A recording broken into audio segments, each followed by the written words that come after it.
ఒక గొప్ప విజన్ ఉన్న నాయకుడిగా మేము మిమ్మల్ని చూస్తున్నాము.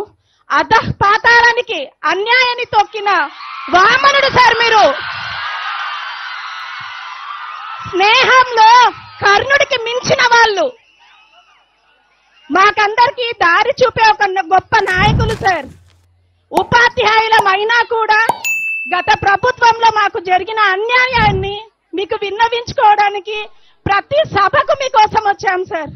ప్రతి సభకు 77వ జీవో పెట్టి సెలవు రోజులైన శనివారం ఆదివారం రోజున అర్హత లేని ఎస్సీటీలకి ప్రమోషన్లు ఇచ్చి కేవలం తెలుగు భాషనే నమ్ముకున్న మాకు తీరని అన్యాయం చేసింది సార్ గత ప్రభుత్వం.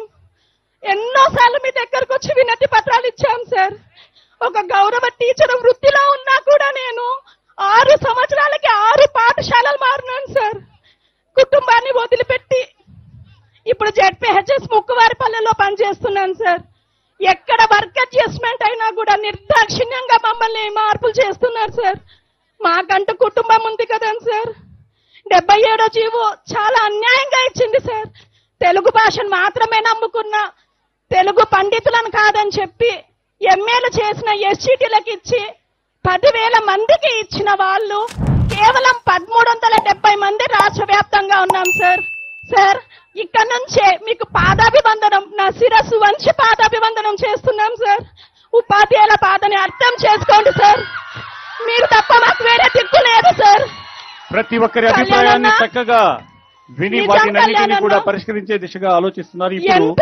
ఎంతో ఆశతో మీ దగ్గరికి అన్న రాసుకోండి అన్న, ప్లీజ్ అన్న. థ్యాంక్ యూ అన్న, థ్యాంక్స్ అలాట్.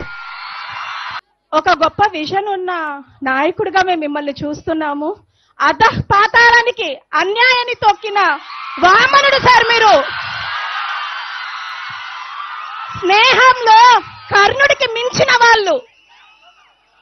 మాకందరికి దారి చూపే ఒక గొప్ప నాయకులు సార్.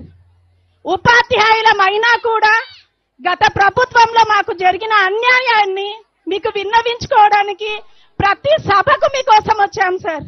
ప్రతి సభకు 77వ జీవో పెట్టి సెలవు రోజులైన శనివారం ఆదివారం రోజున అర్హత లేని ఎస్సీటీలకి ప్రమోషన్లు ఇచ్చి కేవలం తెలుగు భాషనే నమ్ముకున్న మాకు తీరని అన్యాయం చేసింది సార్ గత ప్రభుత్వం. ఎన్నోసార్లు మీ దగ్గరకు వచ్చి వినతి పత్రాలు ఇచ్చాం సార్.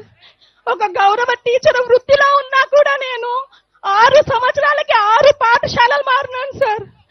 కుటుంబాన్ని వదిలిపెట్టి ఇప్పుడు జెడ్పీహెచ్ఎస్ ముక్కువారిపల్లెలో పనిచేస్తున్నాను సార్. ఎక్కడ వర్క్ అడ్జస్ట్మెంట్ అయినా కూడా నిర్దాక్షిణ్యంగా మమ్మల్ని మార్పులు చేస్తున్నారు సార్. మాకంటూ కుటుంబం ఉంది కదండి సార్. 77వ జీవో చాలా అన్యాయంగా ఇచ్చింది సార్.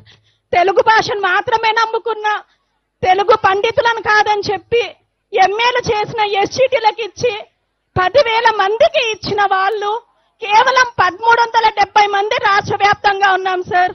సార్ ఇక్కడ నుంచే మీకు పాదాభివందనం, నా శిరస్సు వంచి పాదాభివందనం చేస్తున్నాం సార్. ఉపాధ్యాయుల బాధని అర్థం చేసుకోండి సార్.